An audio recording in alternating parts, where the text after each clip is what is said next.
Hello, fictional. Welcome to the Fiction Series X. Today we are gonna see, what if Issei become a demigod? Part 9. If you end up liking this video, please consider subscribe, so without further ado, let's get into the video. Some dragons seek power, some seek treasure. Yet some power comes from treasure and even treasures give power. For a dragon that treasure can be anything, it could be a rock or gold, and for some dragons, that treasure can be women.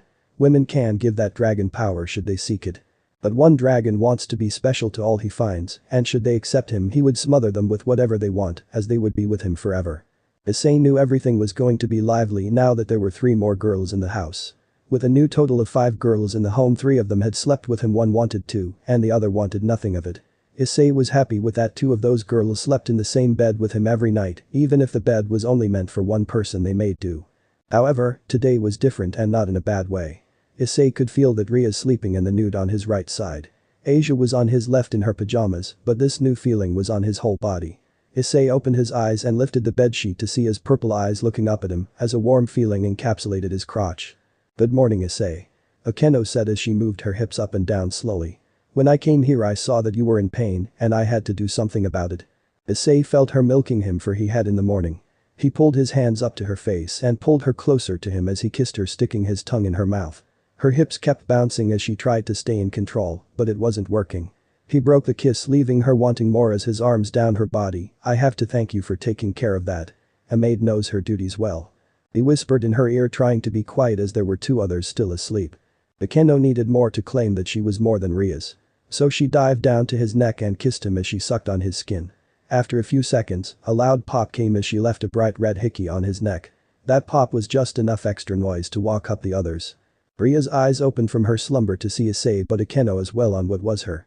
As she sat up she looked at them as Issei made eye contact with her, but Akeno had no clue. "And just what do you think you're doing, Akeno?" she asked as she flipped the bedsheet off the bed, exposing everybody. Akeno sat and slid back slightly as she rode Issei. Issei looked and saw that her nipples were perky enough to cut diamonds. "I am merely having some fun with my Issei." She kept bouncing up and down on his beep. "Your eyes." A faint red aura outlined Ria's as she moved closer to Akeno. Issei reached for Akeno and pulled her down to him. Once she was down he rolled over towards Ria's, pinning Akeno down. "No." Akeno softly moaned as she was no longer in charge of her fun. He then reached for Ria's, pulling her over to him. "How about this?" he said as his hand started to work his magic on Ria's. "We can have some group fun," he said with a smile. Ria's wanted her special time in the mornings alone, but she knew she was going to fight for today. She was about to lay down next to Akeno as Issei stopped her. "We're gonna need to expedite this process as I have 3 of you to deal with." Issei looked over to see that Asia's body had tensed up as her cover was blown. "Do you think you could warm yourself up?" he asked Ria's. A small blush was on her face as she laid down. She spread her legs open, showing everything already ready. She was embarrassed to admit to it, but seeing them doing it excited her. Issei refocused his attention on the matter at hand as she wrapped her legs around him. He leaned down to her ear. "Do you know what time it is?" Issei ran his tongue on the side of her ear as she felt him come inside of her. "That was fun. We might have to do that more often," she said with a smile as she was recovering. Issei said something in her ear, but it was quiet enough that only she heard it. She gave a nod in response as she let him out of the web. With one girl dealt with, he moved on to Ria's, his pride and joy. He shimmied over to her as he had an idea. "Let's try something new, roll over," he told her. With her now face down, Issei spread her legs open ever so slightly, allowing him access for a new wave. With Ria's having her morning, Asia jumped in as well. Everybody was lying on the bed looking up at the ceiling in silence. "So this room is quite a bit bigger. What happened last night?" Issei broke the silence. "With all the girls moving and we decided the house needed a renovation," Ria said as she got off the bed. Issei followed suit and walked over to his desk. "You know, I always wanted a harem palace but didn't think it would come this early." He placed his hand on the desk as a pink magic circle appeared, summoning a box. He took the box over to the bed. "I got something for you girls." "Oh?"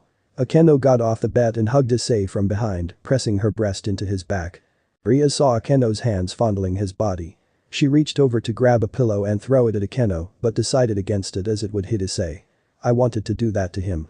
Ria's pouted as Akeno was having her fun. "Don't be so stingy. Or should I tell him about the teddy bear?" Akeno rested her head on Issei's shoulder while looking at Ria's.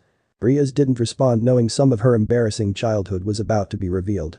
She was thinking of the best way to play her cards. "I might have to ask about that later. But for now, this is something good." Out of the box, he pulled out a red and black panty. All red satin intertwined with a black rose design made from lace in a slightly smaller brief style. He placed it on the bed and then he pulled out a red and black bra that matched the panty. Issei folded the straps into the cup and placed it down on the bed above its matching panty. It's so pretty. Asia was staring at them while glancing back at her chest. She knew that it wasn't for her by the size, but she could hope. Riaz was enthralled by what was soon to be hers.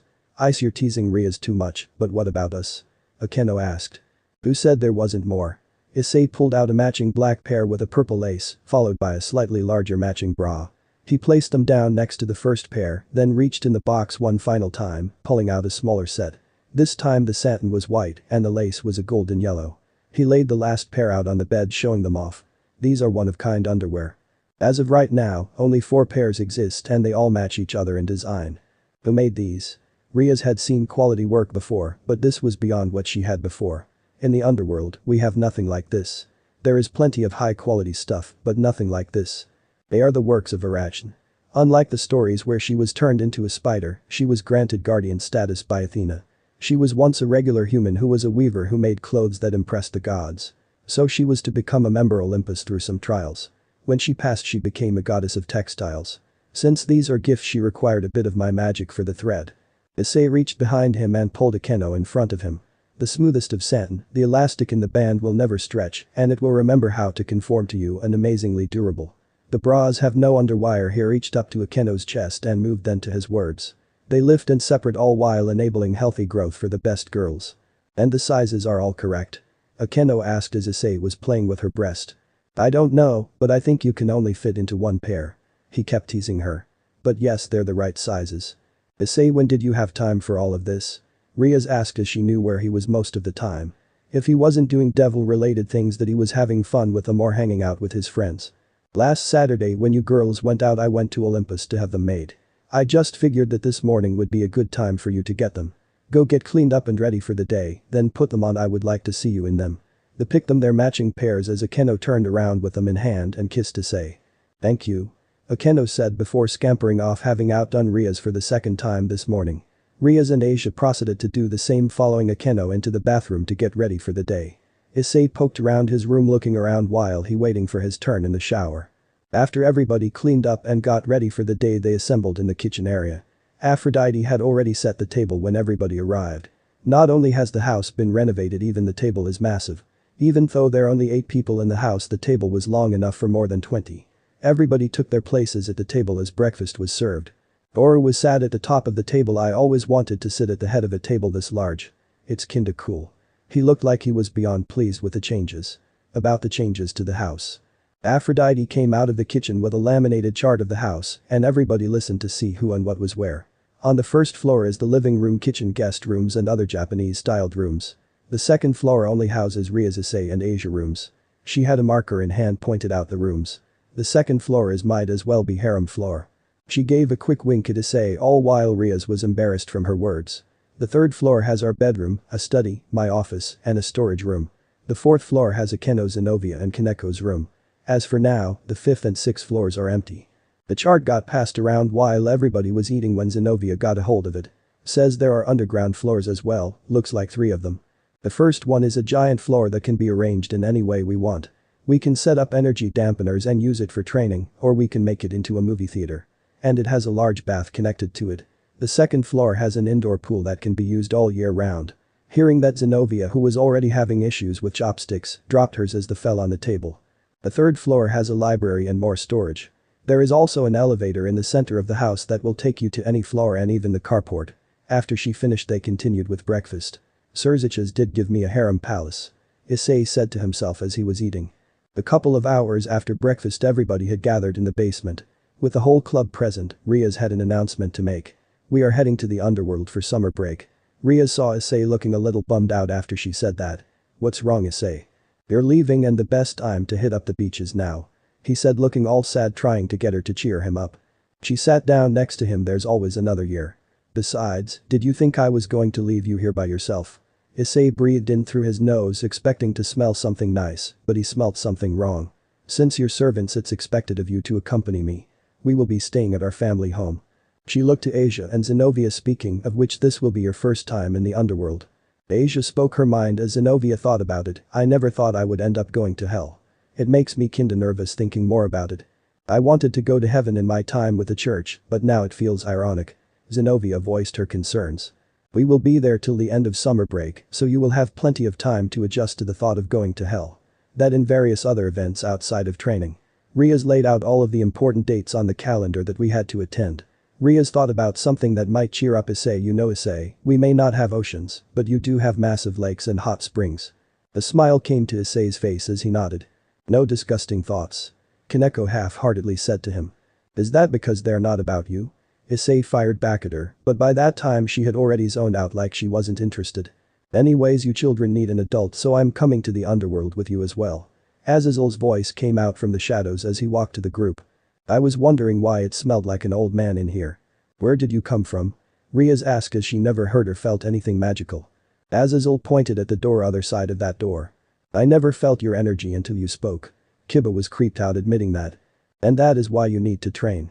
And I have just a plan for it as well since you're all going to the underworld. He pulled out a notebook and started reading it. Looks like your schedule is going to be jam-packed with my training added on. Riaz placed her hand on her forehead. I take it as you know our plans, you will be accompanying us to the underworld. Did you make travel plans? This is my first time traveling to the devil side officially, as such my plans have already been made. I will be leaving with you as you will need time to pack your things. Later in the day. Everyone had packed their bags and were now standing outside of the train station. As a group, they followed Riaz inside and to an elevator. An elevator? Issei asked as Riaz ran a card over the card reader. Riaz entered the elevator followed by Akeno, Issei and Zenobia. As it's your first time here, please come in. They piled in with their bags as Riaz spoke again. Yudo will come down with the rest once we reach the bottom. Yes ma'am, Kiba said as the door closed. Riaz waved the card over a panel once again as a new button appeared. As she pressed the new button, the elevator started to descend. Just like how you have a magic circle under the table, we have a secret floor in the train station. After a 30-second ride down, the doors opened up revealing a massive space with a red train waiting for its passengers. The perks of owning a town. Issei said as they got out of the elevator. Asia and Zenobia looked at the train and the massive space they were in. How did this get here? Asia asked. It's a devil-only area. This train will connect us to the underworld via official routes. Riaz said as the elevator opened up with everybody else. Everybody entered the train as Azazel took a seat near the window. The seats were set up in groups of 4. Issei sat down next to a window with Asia next to him, with Akeno across from him and Zenobia next to her. Riaz had walked to the train car above as everybody took their seats. How long is the ride? Asia asked as everybody was on board and the train departed. It should be about 1 hour. We have to pass through the barrier of the underworld and pass some checks. Akeno said as she teased Issei by spreading her legs open so he could see her panties. Everybody faction has rules, some are just stricter than others. Issei said as he watched Akeno got up and sat in his lap. Master servant conduct isn't allowed on the train. She grabbed his hands and moved them under her breast. But servant to servant is. Issei knew where this was heading. He pulled her back as she slid down, bringing her head next to his. So I could have some fun with you. He whispered in her ear, bringing about a small blush. His fingertips pushed up into the underside of her breast as his right arm was pulled away from him. They both looked over to see Asia holding his arm like she was going to sleep with it. Issei's other hand moved down to Akeno's thigh as he stroked it. Maybe even Asia. He looked at Zenobia, who was trying her best not to watch, but it wasn't possible for her. Maybe even Zenobia. Akeno let his hand down under her skirt, putting his hand on her panties. I swear in public. Asia said as she pulled on his arm, trying to get his attention. I wholeheartedly agree with you, Asia. Everybody looked to see Riaz standing there watching them. Akeno slammed her legs shut, ensnaring his hand as she looked over to Riaz. You get him all to yourself. Stealing him from you is something that turns me on. Akeno smiled at her, give off a wave of superiority. Akeno, he is me. Excuse me, Princess Riaz. An old man appeared in what appeared to be a conductor's uniform. He gave a slight bow to Riaz. Communication with your servants is fine, but we have rules. Forgive me. Her face turned red from being caught. A small chuckle came from the man to see the princess fighting over a man. How times have changed. He looked to the group and gave a slight bow to them as well. Greetings, my name is Ronaldo, I serve as the conductor of the Grimory family train.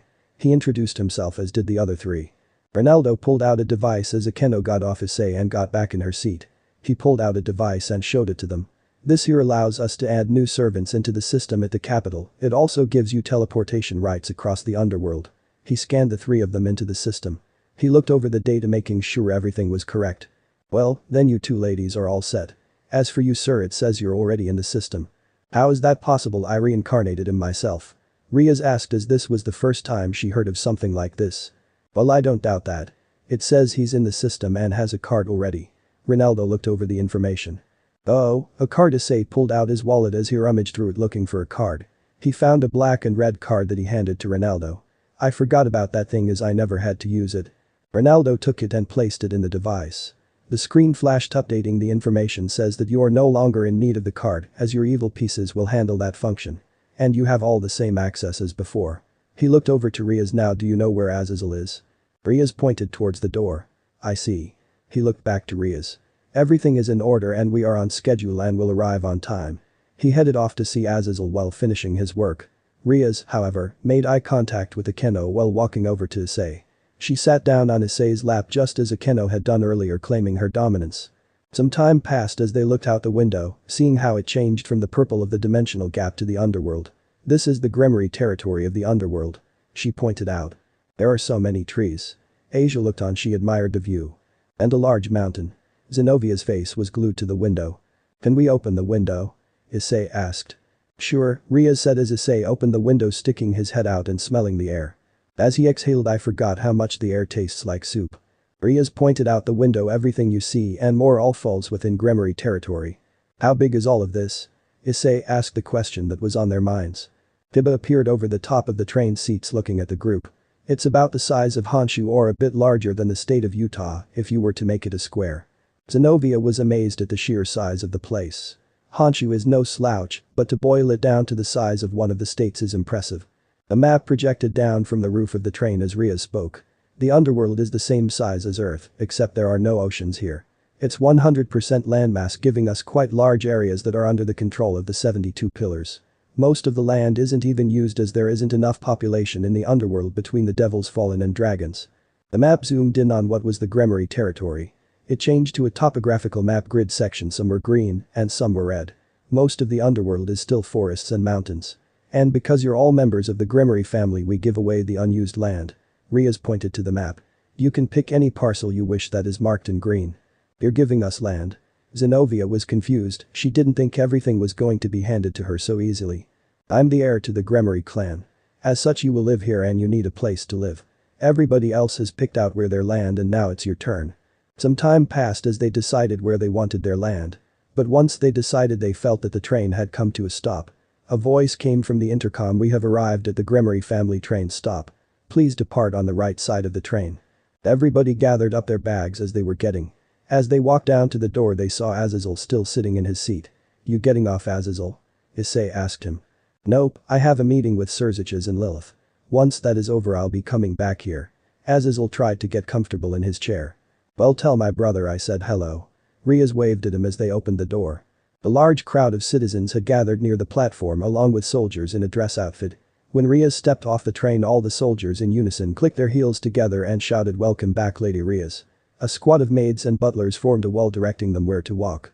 As she walked towards them, they bowed their heads. She waved and smiled in response, causing them to lift their heads. Riaz looked to everybody and spoke loudly so everybody could hear. Thank you, everybody, for this warm welcome. As the rest of the group walked down the stairs, the crowd erupted in a roar as Issei came out of the train. It's the Red Dragon. He beat the Phoenix. Those were just some of the voices he could make out as he waved to the crowd. As he and the rest of the group made their way towards Riaz, as Grafia was walking down the aisle towards her. When she arrived, she greeted Riaz. Welcome back, Lady Riaz. Well, you are earlier than expected. We are ready to take you and your family to the main residence. She leads the group down the aisle to a large horse-drawn carriage. With it being Asia and Zenovia's first time here, I will be riding with them, Riaz said as she got into the carriage. Very well then. Grafia said as Asia, Zenovia and Issei followed Riaz into the carriage. Everybody else will follow in the other one, she told them as she climbed into the carriage with them.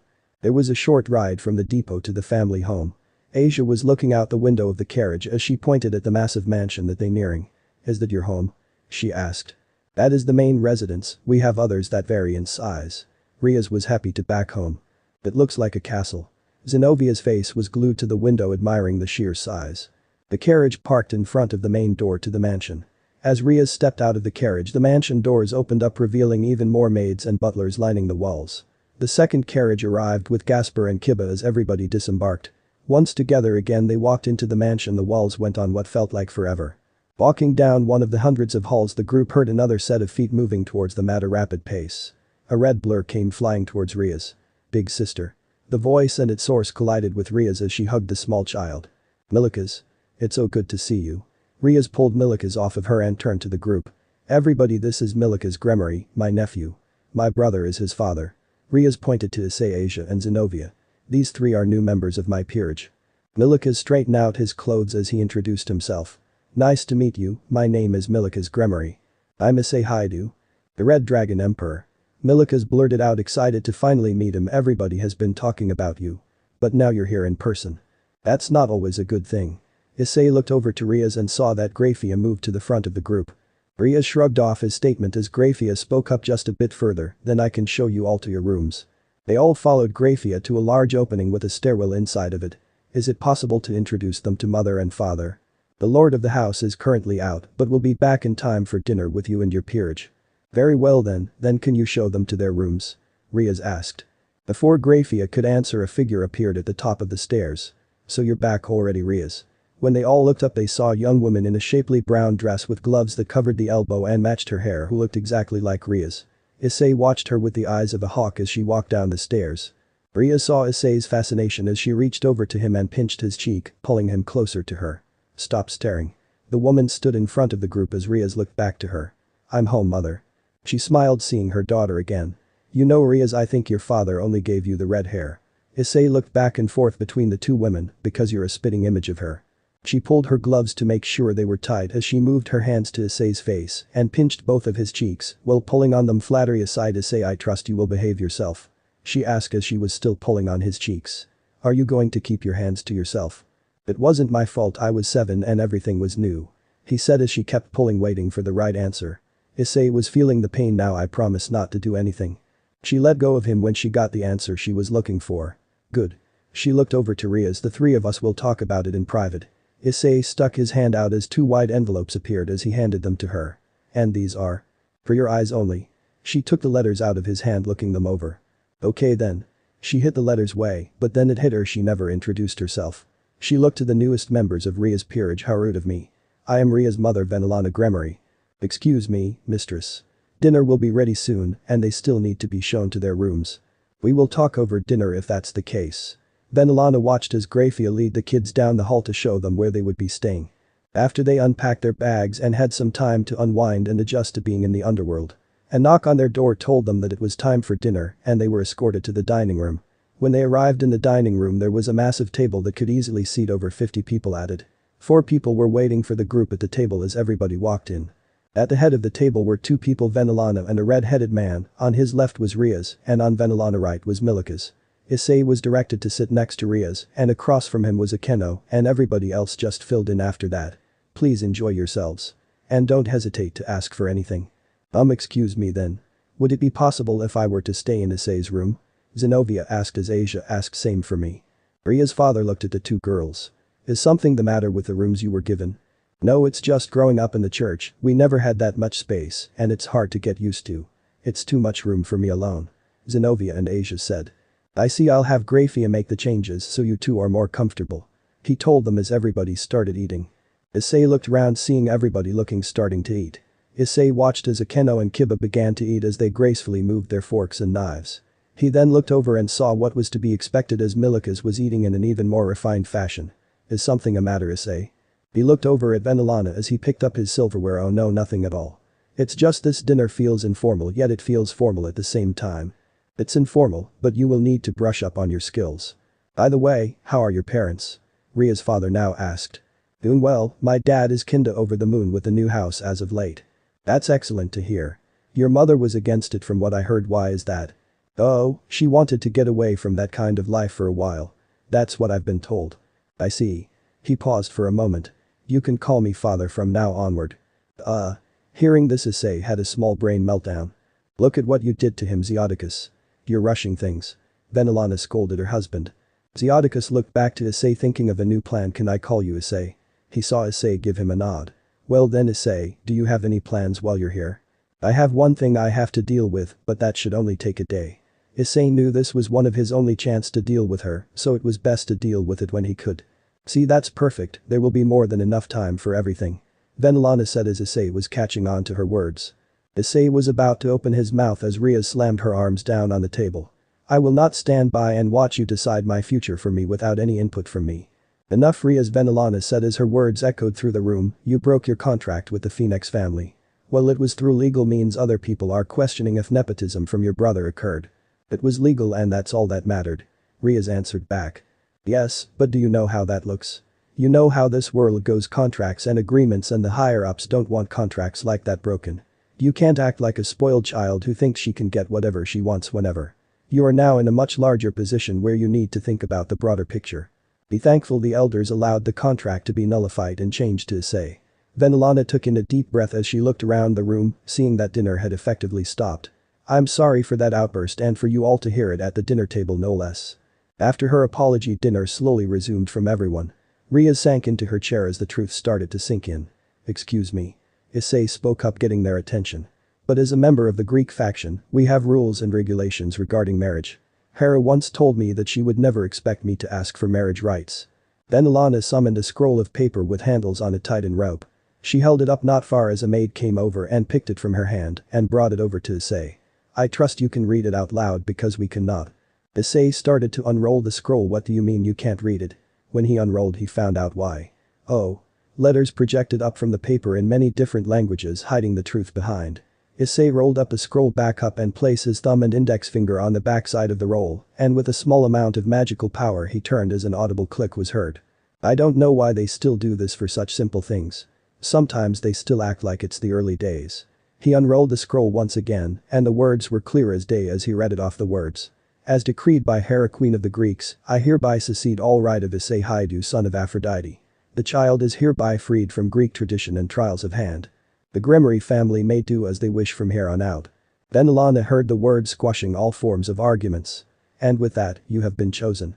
As parents, we hold a responsibility to see our clan succeed, even if that means holding our children to a higher standard that would seem lower to most or even cruel. Yes, but to Riser, of all the things, he's a womanizer and an as. He stopped his words as he remembered a child was in the room. An individual who valued women as sleeves more than relations. I suggest we finish dinner, then we can speak freely later. Zeodicus calmed everybody down as they finished dinner for the night. The next day. The rest of the night passed without any issues. The following afternoon, everybody was now in a distant city well beyond the Gremory territory. Alright everybody, today is the young devil meeting in Luciford.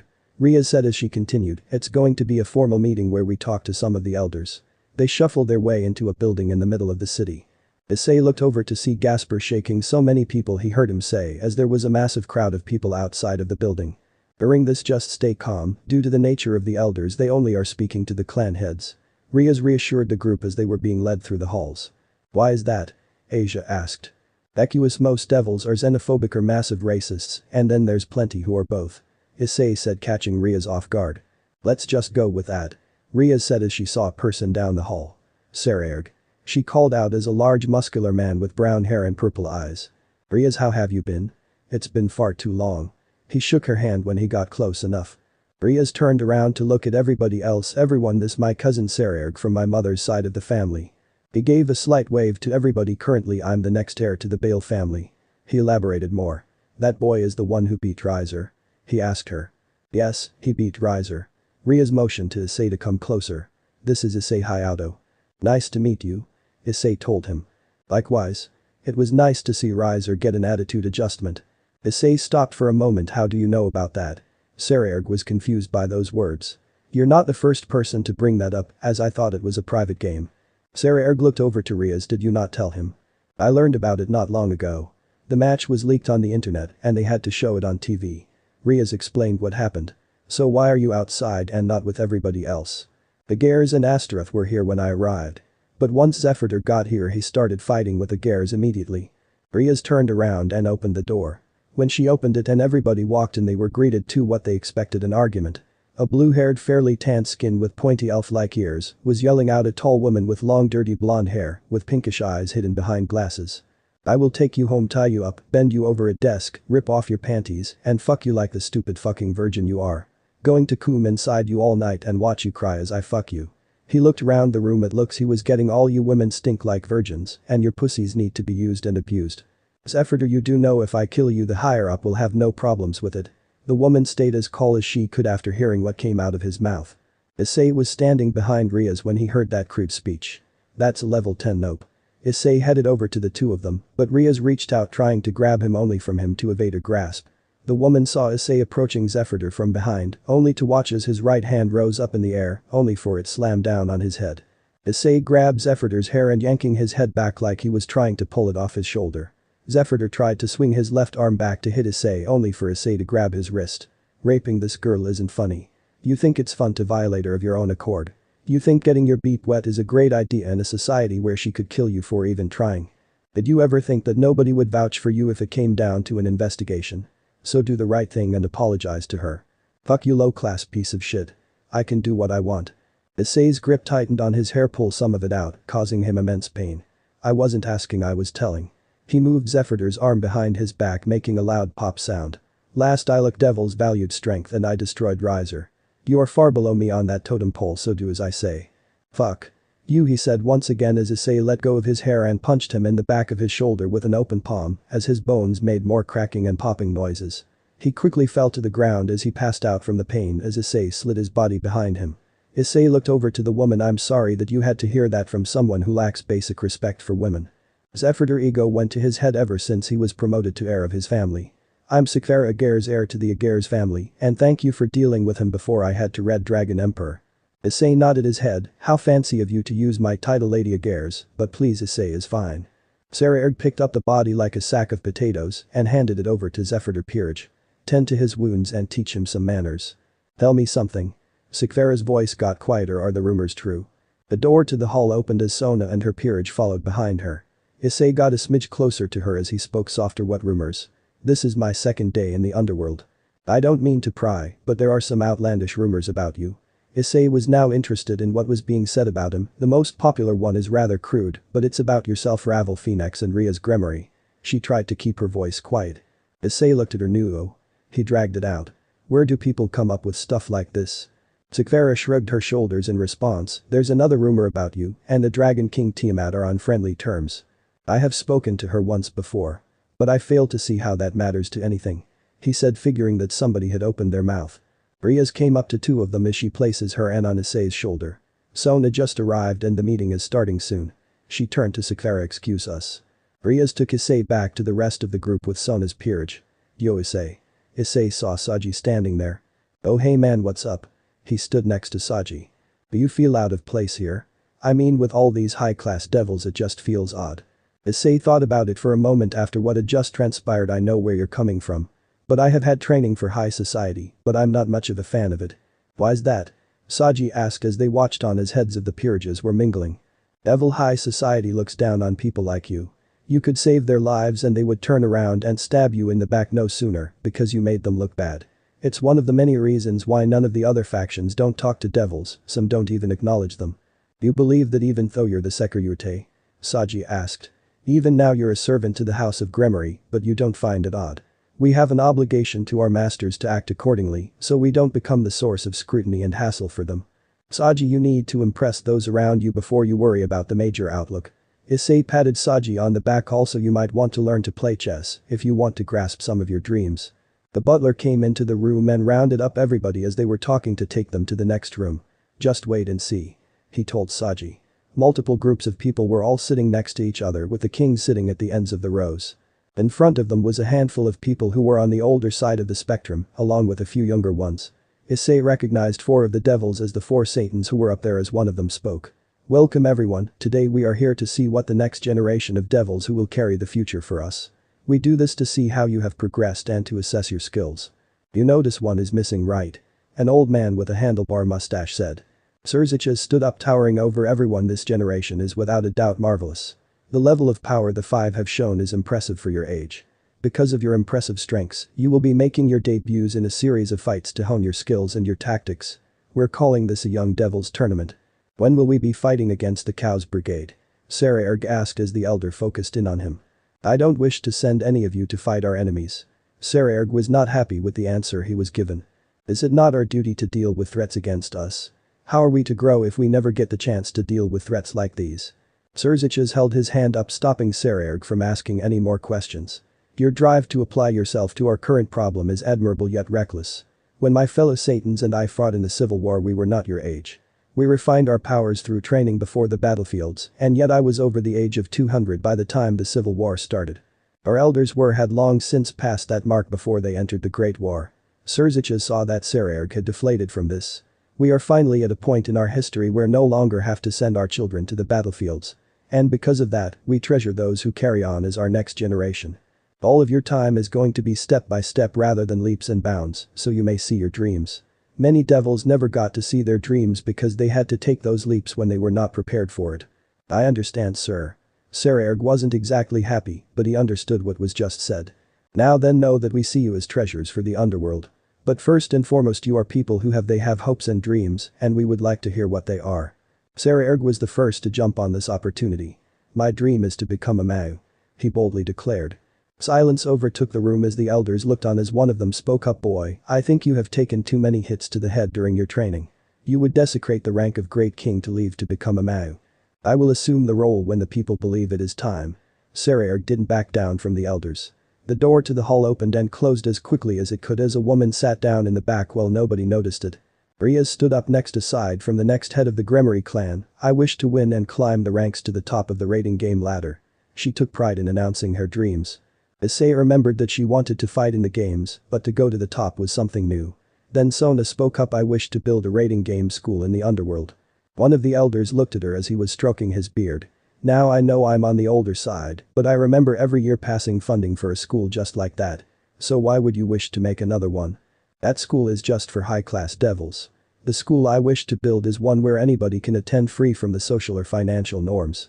Serziches looked down on the elders as they were laughing at Sona and her dreams. All the elders were laughing at her as they all spoke out. Your dream is impossible. Not all dreams are worth achieving.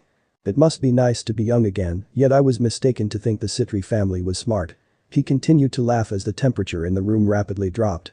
Everybody but a few in the room were affected by the cold, as everybody saw waves of cold air radiating off Seraphol.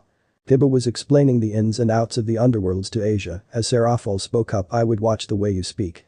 The way you speak is the same way the old Satan faction speaks, and look at what happened to them. The elders ignored Seraphol and focused on Sona. Low-class and reincarnated devils are only servants for our talents. A school for them is pointless and is an insult to us, and do you think we are going to lose face for a little girl's dream? The world we live in may be changing, but what happens to the low class is none of your concern. Sona accepted the words that were spoken to her even if she didn't like them. She knew the status quo was to be kept.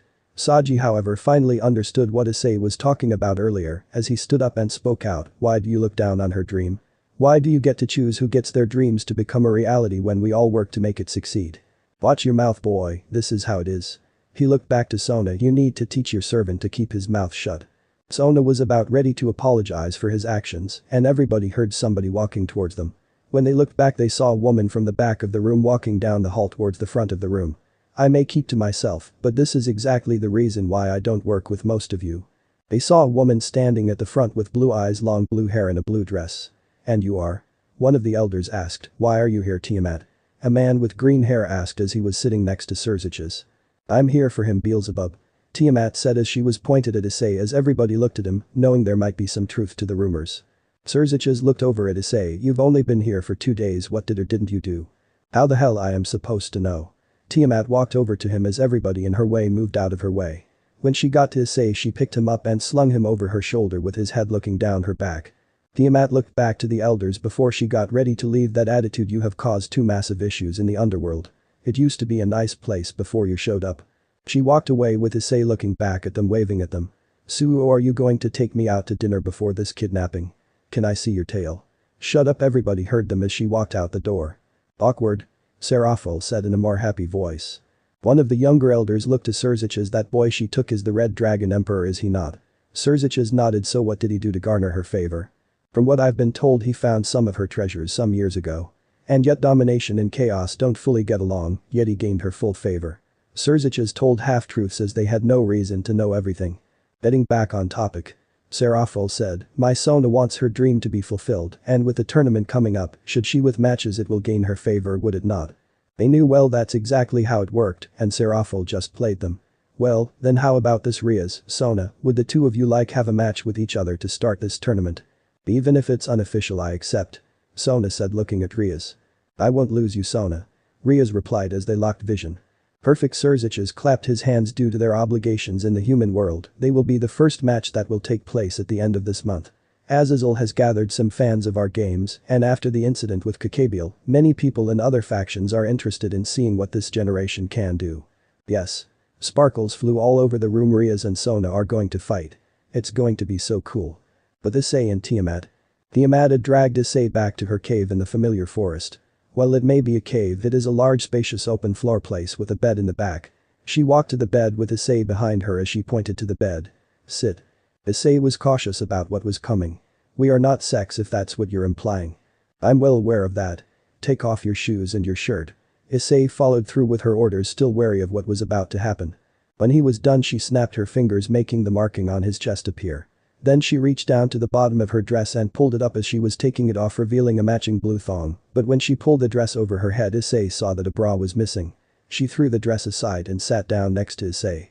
You wear nice looking panties. Deep down Issei wanted to touch them but he fought against the urges. But you don't wear a bra. When I'm in my human form I love wearing panties, they're soft and come in all types of material. I don't enjoy wearing a bra as even the right sizes I just don't like them. She said as she was looking down at the floor. Issei saw a faint hint of red on her face. So what is this really about? He started to smell a familiar scent he was all too aware of. Her head hung low as Issei doubted the words he just heard. I'm sorry. Come again?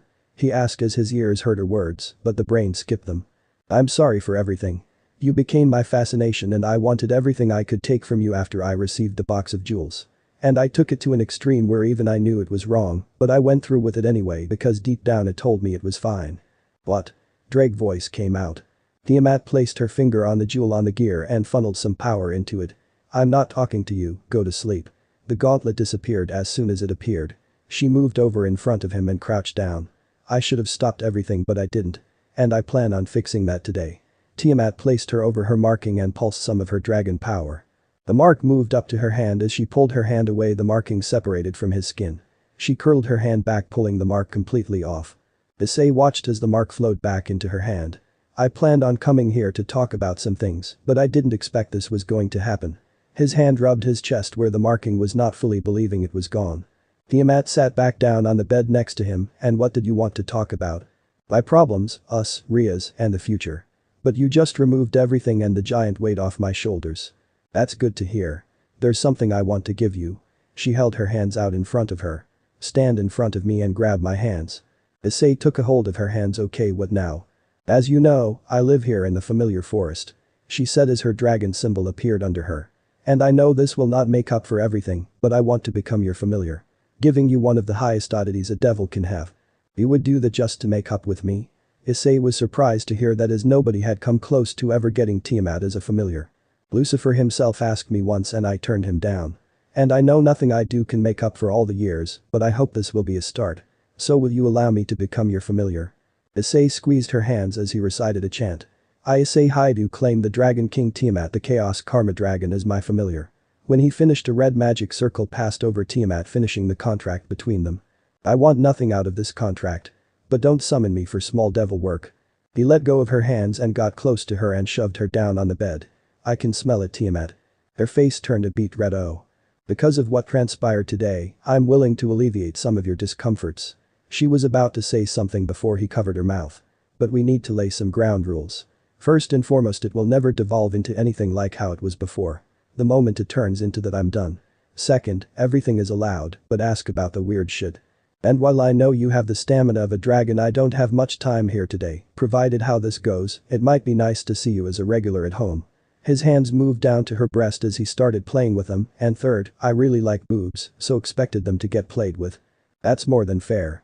She said as Issei's hands left her chest as he hiked her legs up in the air as he reached under and pulled her thong off slowly as a long strand of liquid tired to stay connected for as long as it could. End of the part 9. So how was this story? I hope you like it.